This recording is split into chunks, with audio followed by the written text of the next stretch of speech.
पूरा हिंदू समाज की एक ही मांग है कि जिन राक्षसों ने ये काम किया है उनको सरेआम फांसी पे लटकाया जाए। अभी तक जिस चंदा चोर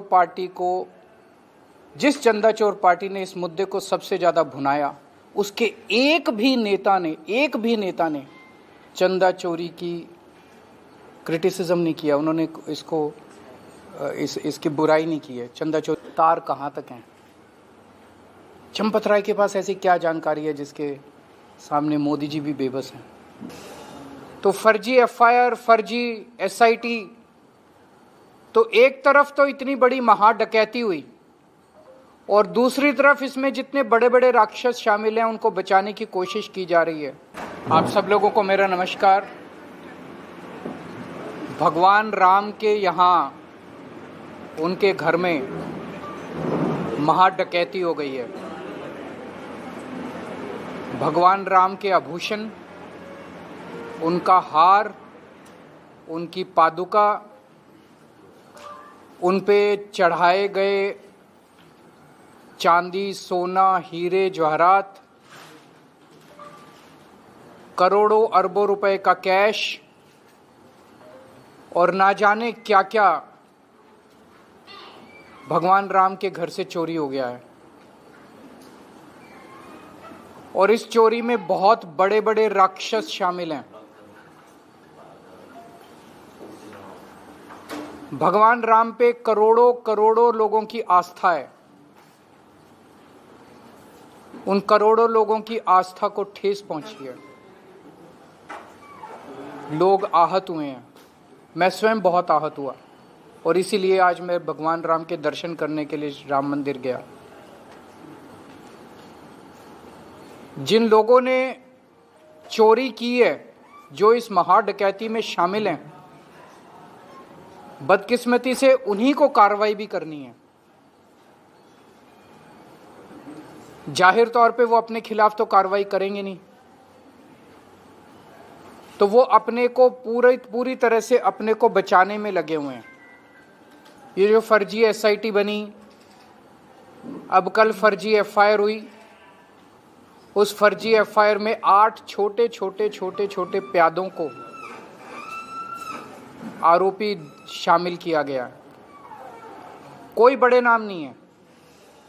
तो फर्जी एफआईआर, फर्जी एसआईटी, तो एक तरफ तो इतनी बड़ी महा डकैती हुई और दूसरी तरफ इसमें जितने बड़े बड़े राक्षस शामिल हैं उनको बचाने की कोशिश की जा रही है। ये एक तरह से सभी हिंदुओं के जले पे नमक छिड़कने वाली बात है।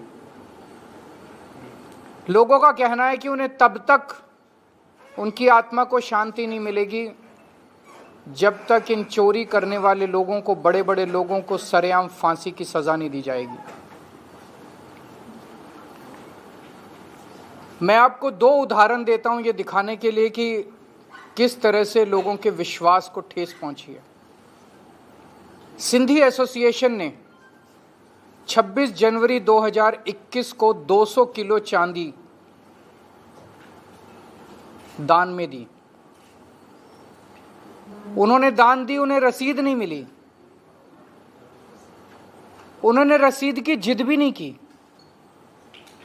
उन्हें पूरा यकीन था कि भगवान के यहां चंदा चढ़ा रहे हैं, इसमें रसीद की क्या जरूरत है। बहुत लोग जाते हैं भगवान के यहां चंदा चढ़ाते हैं, रसीद कौन मांगता है। 5 साल हो गए, उन्होंने कभी रसीद की जिद नहीं की। लेकिन अब जब उन्होंने ये सारा मामला अखबारों में पढ़ा और मीडिया में देखा तो उनकी भी रूह कांप गई। अब वो पूछ रहे हैं कि हमारी 200 किलो चांदी कहां गई। उनका विश्वास डगमगा गया। भगवान राम पे उनकी अटूट श्रद्धा है, लेकिन मंदिर को चलाने वाले और उनके ऊपर के आकाओं के ऊपर उनका विश्वास डगमगा गया। रोज लाखों श्रद्धालु मंदिर में आते हैं, मंदिर में चढ़ावा चढ़ाते हैं।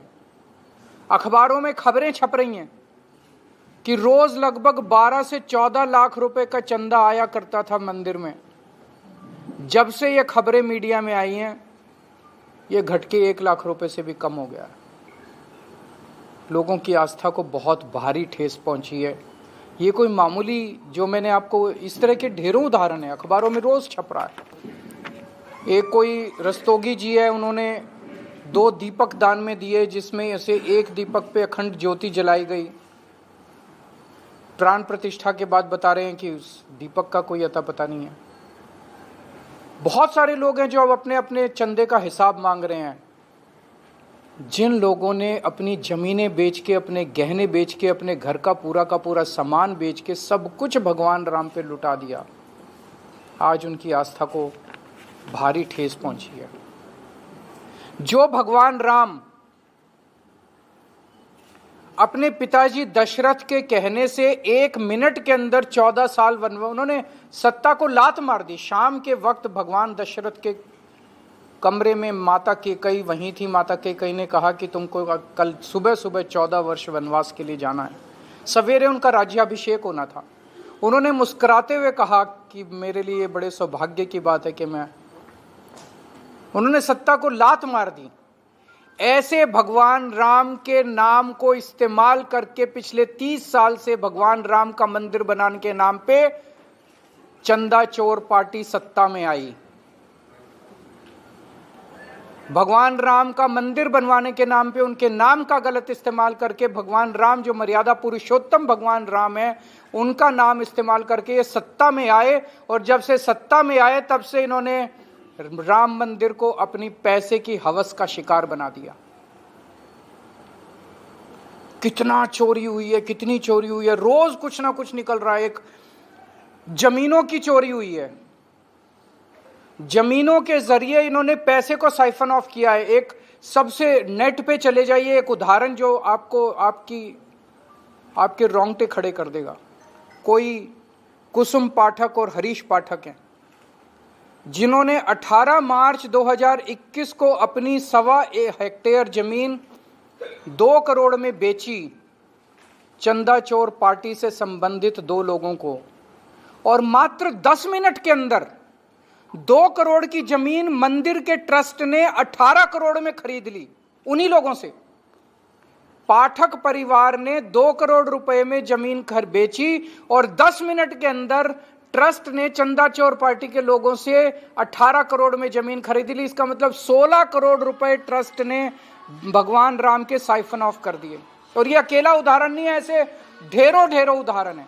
इस पे कोई कार्रवाई नहीं की गई। इसकी शिकायत की जा चुकी है, कई बार शिकायत की जा चुकी है, लेकिन मैंने जैसे कहा, जिन लोगों को कार्रवाई करनी है वही लोगों को एक्शन लेना है। वो एक्शन नहीं लेंगे अपने खिलाफ। वो छोटे छोटे कैशियर को पकड़ेंगे, चौकीदार को पकड़ेंगे, माली को पकड़ेंगे, इन लोगों को पकड़ेंगे। बड़े ऊपर बैठे हुए लोगों को के खिलाफ एक्शन नहीं लिया जाएगा। फिर राम मंदिर का कंस्ट्रक्शन हुआ। कंस्ट्रक्शन में आरोप लग रहे हैं कि हर टेंडर के अंदर कमीशन खाया गया। 2 रुपए का काम महंगा और 20 रुपए में कराया गया, 10 रुपए में कराया गया। और अब जो निकल के आ रहा है, जितना चढ़ावा आया मंदिर बनने के टाइम में और मंदिर चालू होने के बाद, उस चढ़ावे की बड़े स्तर के ऊपर चोरी की गई है। हिंदुओं ने चंदा चोर पार्टी को प्यार देने में कोई कसर नहीं छोड़ी, लेकिन चंदा चोर पार्टी ने हिंदुओं की आस्था को ठेस पहुंचाने में भी कोई कसर नहीं छोड़ी। जो ठेस, जिस तरह का धोखा चंदा चोर पार्टी ने हिंदुओं को दिया है, शायद ही भारत के इतिहास में किसी ने हिंदुओं के साथ इतना बड़ा छल किया होगा। ये जो ट्रस्ट है, ये इनका, इस ट्रस्ट के जो मेंबर हैं, ट्रस्टी हैं, वो सारे इनके। मंदिर का जो मैनेजमेंट है, वो सारा इनका। मंदिर में बहुत बड़े पैमाने के ऊपर चोरी हुई, बहुत बड़ी महाडकैती हुई, और अब उस डकैती पे पर्दा ढांकने का काम भी यही लोग कर रहे हैं। इतने बड़े स्तर के ऊपर रोज चोरी हो रही थी, रोज चोरी हो रही थी। क्या बड़े लोगों को पता नहीं था? जो बड़े लोग कह रहे हैं कि नहीं इसमें तो कैशियर है, नहीं इसमें तो ये इन्वॉल्व है, बड़े लोगों को पता नहीं था। रोज जैसे किसी मंदिर में मान लीजिए कोई मूर्ति चोरी हो जाए, वो तो चलो एक घटना हुई, किसी ने ताला तोड़ दिया मंदिर में मुख्य, लेकिन जहां पे रोज चोरी हो रही है, रोज इतने बड़े स्तर पे चोरी हो रही है, शिकायतें हो रही हैं, 8 महीने के सीसीटीवी कैमरे की रिकॉर्डिंग गायब कर दी गई, तो इसका मतलब ये बहुत ऊपर तक की बात है, बहुत ऊपर तक की बात है। तो जो मेन प्रश्न यहां उठता है, ये देश जानना चाहता है, पूरा हिंदू समाज जानना चाहता है, सब लोग जानना चाहते हैं कितने करोड़ रुपए, कितने अरब रुपए की चोरी हुई और वो सारा पैसा गया कहां। वो सारा पैसा ये 8 कैशियर नहीं ले गए जिनके खिलाफ आज एफआईआर हुई है। अरबों रुपए की चोरी का पैसा गया कहां, अयोध्या के बाहर गया, कहां गया।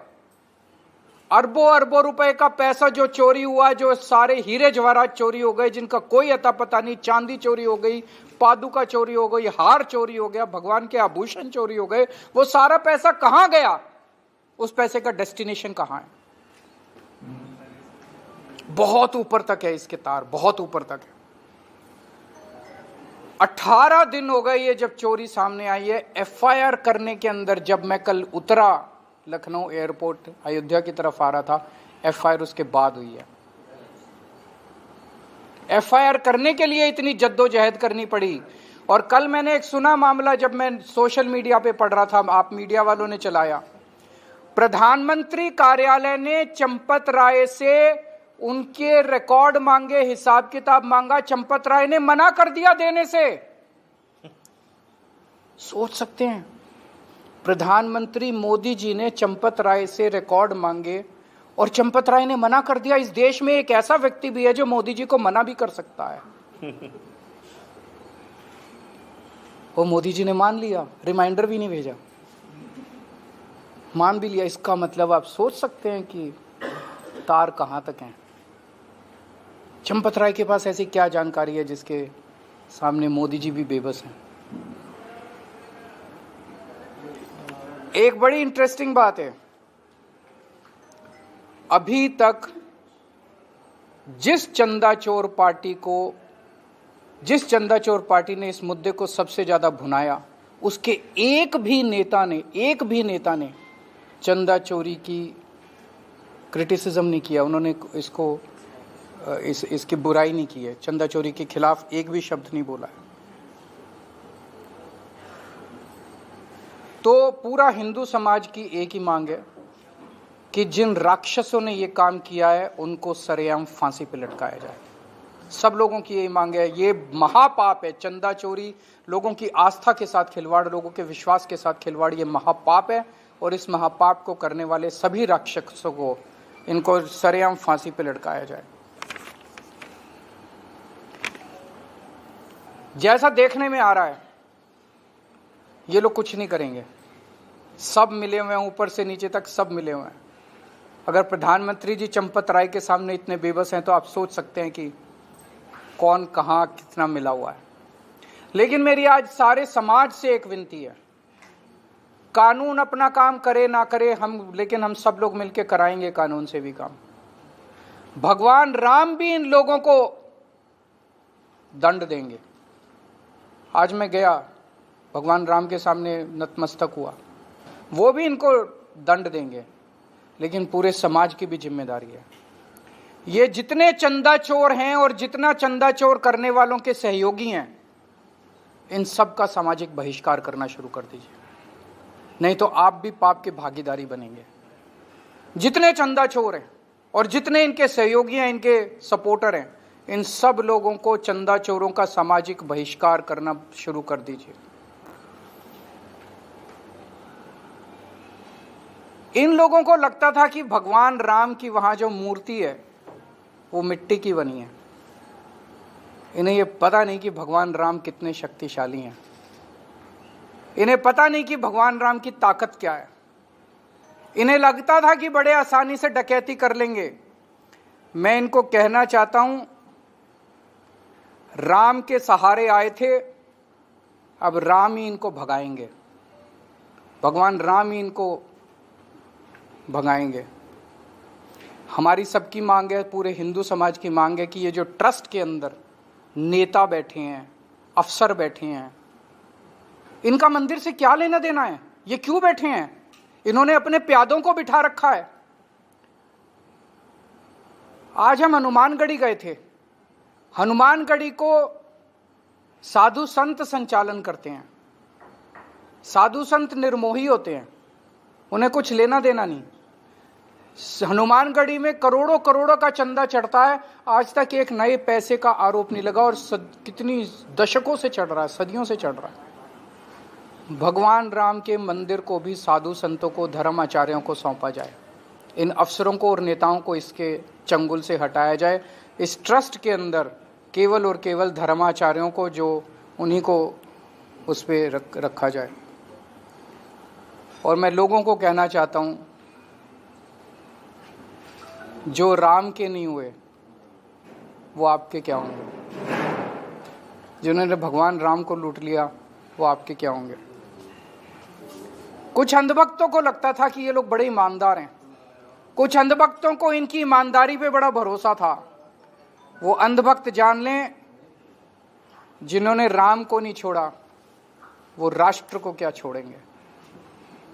तो मैं पूरे देश से अपील करना चाहता हूं, सब लोगों को ये धर्म युद्ध है, सब लोगों को उठना पड़ेगा, सब लोगों को खड़ा होना पड़ेगा, और सब लोगों को ये धर्म युद्ध की लड़ाई लड़नी पड़ेगी। आज मैं तो कसम खा के आया हूं भगवान राम के मंदिर में कि जब तक इन राक्षसों को फांसी पे नहीं चढ़वा दूंगा, मैं चैन की सांस नहीं लूंगा।